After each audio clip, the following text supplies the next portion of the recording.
রথযাত্রার স্পেশাল আরও একটি রেসিপি নিয়ে আমি এসেছি। দোকান থেকে তো গজা আপনারা কিনে খেয়েছেন, একবার বাড়িতে ট্রাই করে দেখুন না কিভাবে ছোট ছোট করে গজা তৈরি করা যায়। Hi friends, welcome to my channel. আমি শাশ্বতী আর আপনারা দেখছেন শাশ্বতীর রান্নাঘর।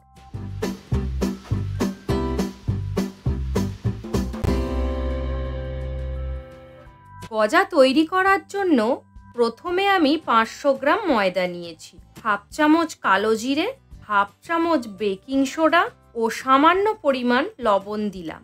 শুকনো উপকরণগুলো ভালো করে মিশিয়ে নেব। এবার ময়ান দেব। এখানে আমি 1 কাপ সাদা তেল ব্যবহার করলাম, আপনারা ডালডা বা ঘিও ব্যবহার করতে পারেন। এবার ভালো করে মিশিয়ে নেব। হালকা গরম জল দিয়ে মাখিয়ে নেব ময়দাটা।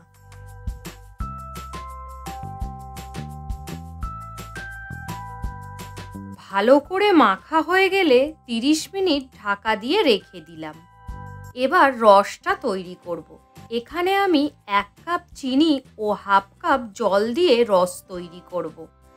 রসটা খুব ঘন বা পাতলা হবে না, মিডিয়াম রাখতে হবে।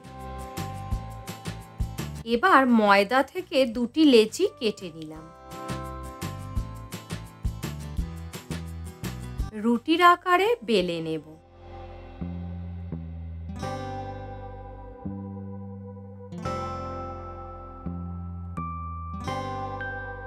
বেলা হয়ে গেলে ছুরির সাহায্যে এইভাবে 4 ভাগ করে নেব।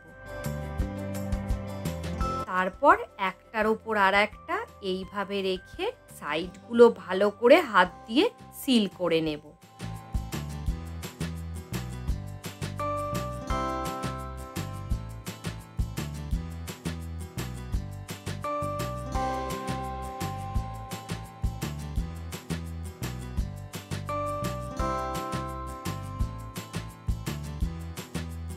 এই একই প্রসেস আর একবার করব।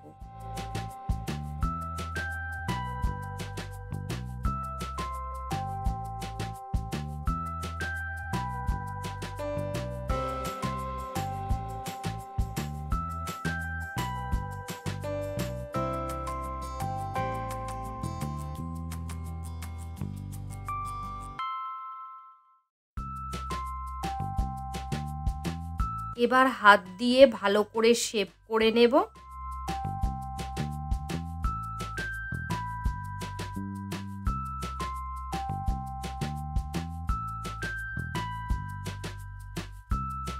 একটু বেলে নিয়ে মাঝখান থেকে কেটে 2 ভাগ করব।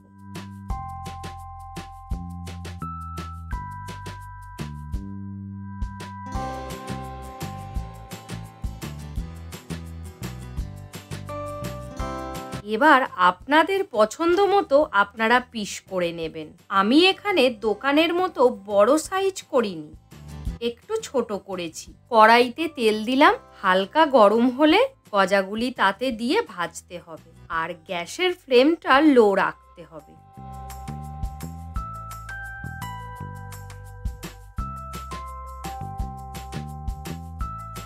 এইভাবে ভালো করে ভাজতে হবে।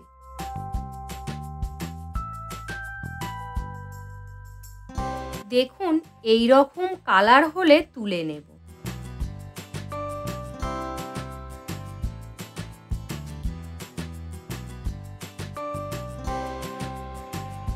তারপর ঠান্ডা হলে রসে দেব।